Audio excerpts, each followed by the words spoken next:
Good morning, area. Welcome back to the third episode here of this series where we get to meet the crew. Ken the captain, ladies and gentlemen, the beautiful man. How you doing, buddy? I'm doing good, especially after that beautiful man comment. I'm doing great. I mean, you are, man. You fit, you're looking good. Like the art comes out, the art that comes out of you is absolutely gorgeous. I mean, you're killing it, dude. Yeah. So what has this work retreat meant to you? Like, I mean, for me, I'm just gonna give you a quick synopsis from me, man. Yeah. It's been an absolute pleasure meeting you, meeting everyone else part of this team. You know, Saphir and Dave, just getting to meet your personalities. It's just been such a cool part, and it's made me so much more bullish for this game. But how about for you? Yeah, definitely. One of the biggest things is like, you know, when you're dealing with like, you know, a project that's strictly, you know, remote to other people, like online. Like, it's really hard to get that sense of connectiveness with the team. Yeah. You know, like you know, there's people on the other side, and you're working with them. You know, like obviously somebody's doing work somewhere in some part of the world. Someone's getting work done. It just feels different, you know, when you can't connect on like a physical level. Yeah. And just coming out here and meeting everybody, it was incredible. I mean, we've got this beautiful view. Yeah, I mean, you can't beat this. You really can't complain about this. No. But like all bells and whistles aside, like just meeting all the people on the team and being able to like connect with like who they are and, you know, actually experience, you know. I felt like we've built relationships through the last 5 whatever days, you know, that are gonna last till the end. You know? Yeah, it definitely was a huge bonding experience for sure. Yeah. And it just solidifies like how strong of a team we are together. Like I feel like everyone's has a really good synergy with one another, and it's definitely something that we can apply towards the game and, you know, all of the development that we have going forward. Absolutely. So take us back to the beginning. Before you joined the CR staff, how did you get into it? You know, why did you get into Crypto Raiders? You know, how did that process go?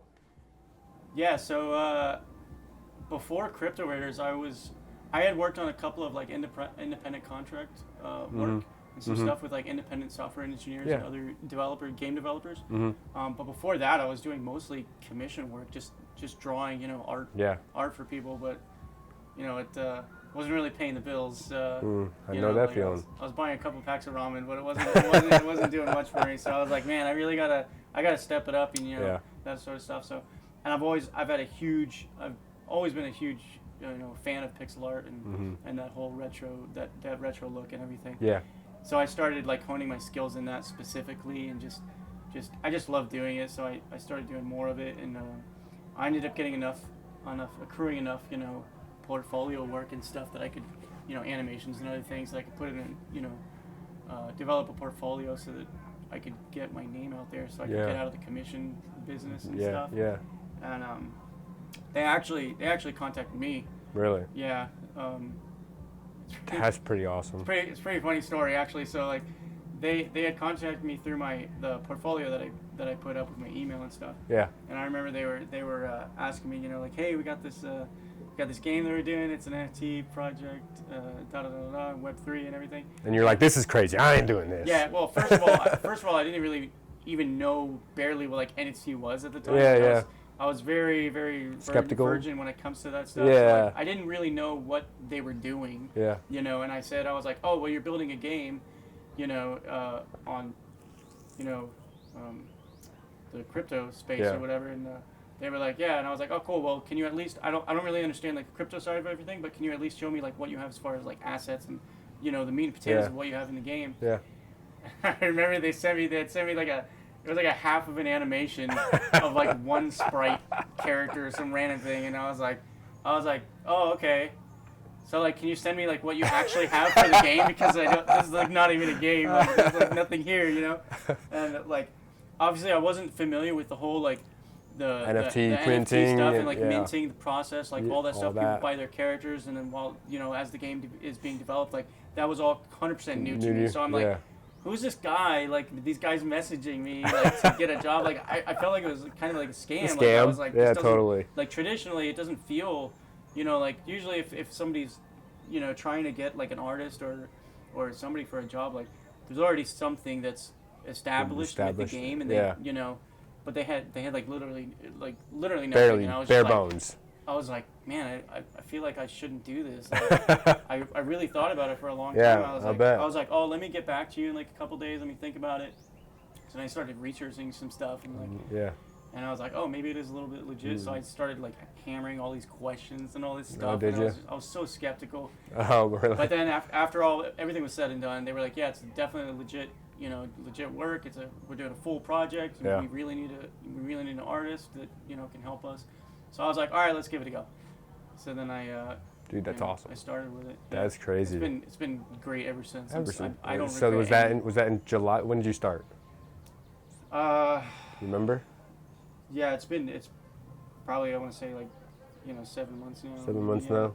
Yeah, cool. It was.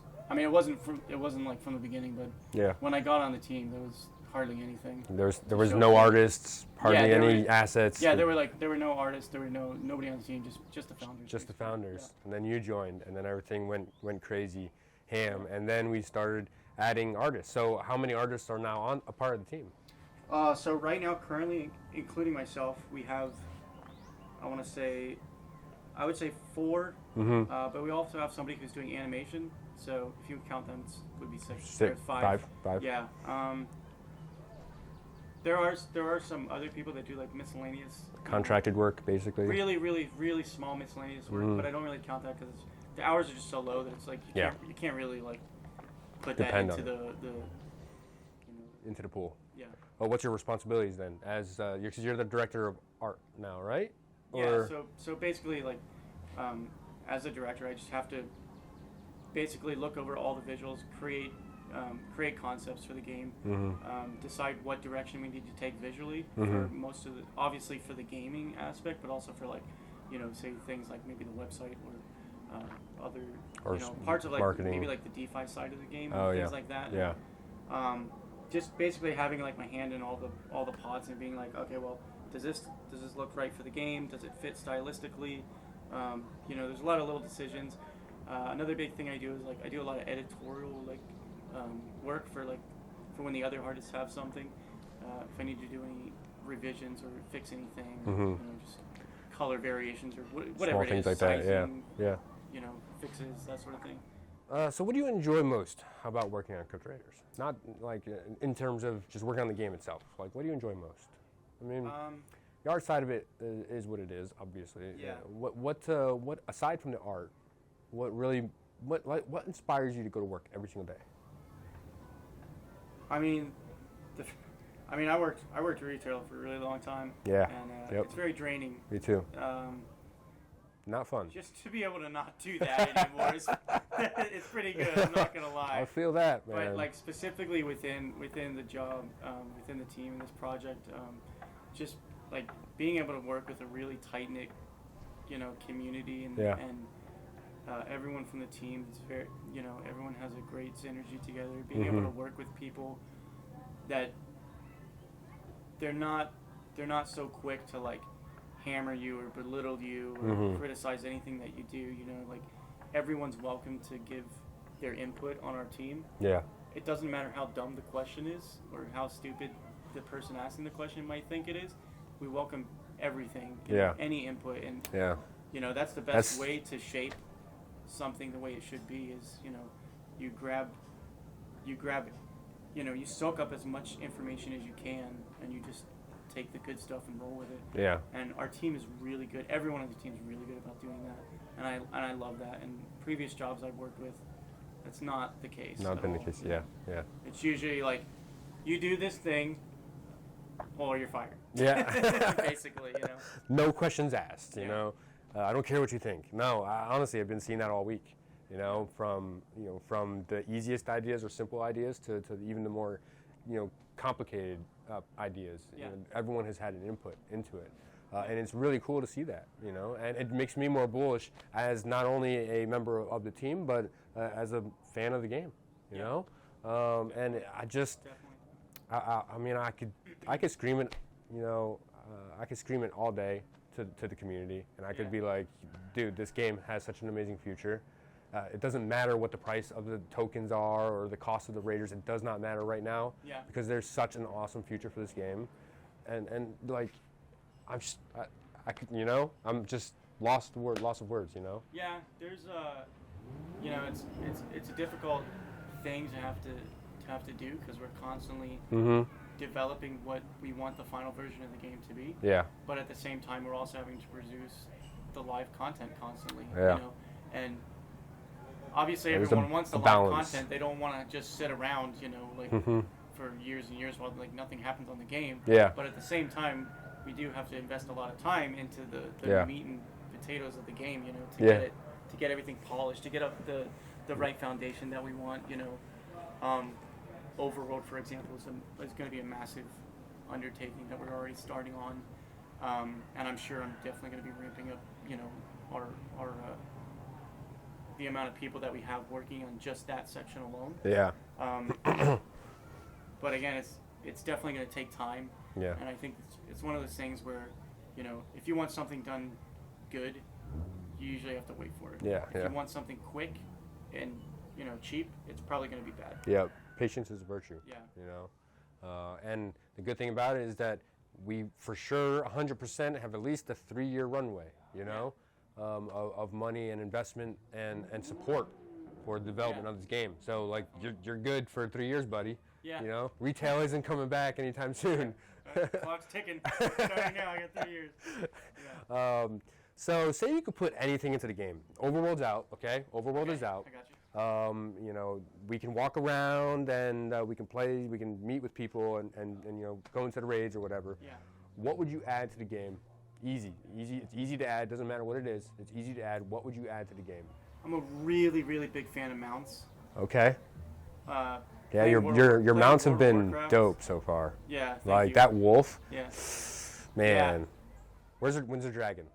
When's the dragon, bro? Oh, man, Come on. I gotta save the best for last. Ah, no. Come on. Give me a leak. Already. Oh, jeez. No, but there's definitely, there's definitely some new mounts that are going to be shown pretty soon. Oh, that's dope. I'm not going to tell you which ones they are, but they're off camera. Yeah. They're definitely going to spark some excitement, I think, with the community. But just mounts in general, like the interaction with how mounts are, they affect the gameplay so much. It's a really like fine line that you have to draw and figure out when you're doing a video game. Yeah. But it does make it really exciting. Yeah. I think the engagement is there with mounts. So I used to play Black Desert online. Yeah. With that horse racing, like you could race with your mount, which was really cool. That engagement piece, that social aspect of it. Obviously the traveling is there, but not even just the utilities of that, but just showing off your mount. That was a big deal. Yeah, just from a collector's standpoint. Like, you get that super rare mount that's like, crazy rare that nobody has, and then I was definitely like that. I used to try and get I remember playing Warcraft and I spent so many hours trying to get I don't know if you remember the Time Lost Proto Drake. No, I do not. Yeah, I think I stopped playing around. It was one of those ones where like you pretty much everyone that tried to get it never really got it. Really? And if you did, like, you just probably spent way too much time trying to get it, like. You're probably selling that account, let's be honest. Yeah. So needless to say, I never got one. But, I'm definitely that kind of person that seeks out like collector kind of stuff. So to everyone new or old in the Crypto Raiders universe, what would you say to them to inspire them to join the game, to join the community, or what would you say to them to reinforce, their opinion of the game, the thought of the game? What would you say to them to keep them around?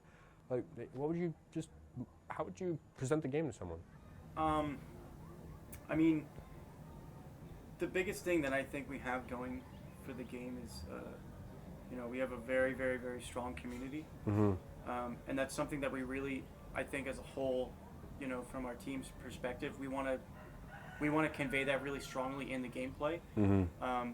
So, being able to raid with your friends and go into dungeons, not just alone. Obviously, you'll have that option, but something where you can, create a network with your friends and experience, this really nice open world, where you can explore and, tackle like all the difficulties that are gonna come with all all the people you know. It's like there's that level of bonding, I think, within video games. Yeah. That it just sets the games apart. Yeah. From other games that you could play, with like solo games and that sort of thing. Yeah, yeah, absolutely.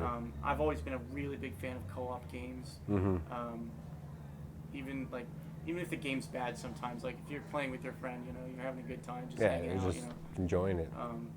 No, that's so if you can make a good game, and then it's got multiplayer social aspect elements to it. Yeah, it definitely makes for a better experience overall. Yeah, and that's something that I'm pretty sure we're going to try and convey really strongly in the future. Yeah, no, that's great. I mean, the only reason I played World of Warcraft for 7 years or so was because of the guild mates. The guild I had, the friends I made within the game, they kept me coming to play the game every day.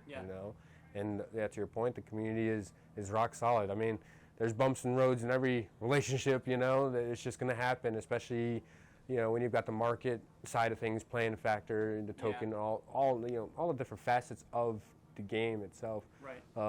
There's so many different parts of it. But yeah, I feel like we do have a strong community, an amazing community, an opinionated community. But that's very important too. It is. For everyone to be able to have a voice. And, absolutely. You don't want to. The worst thing you can do is shut out.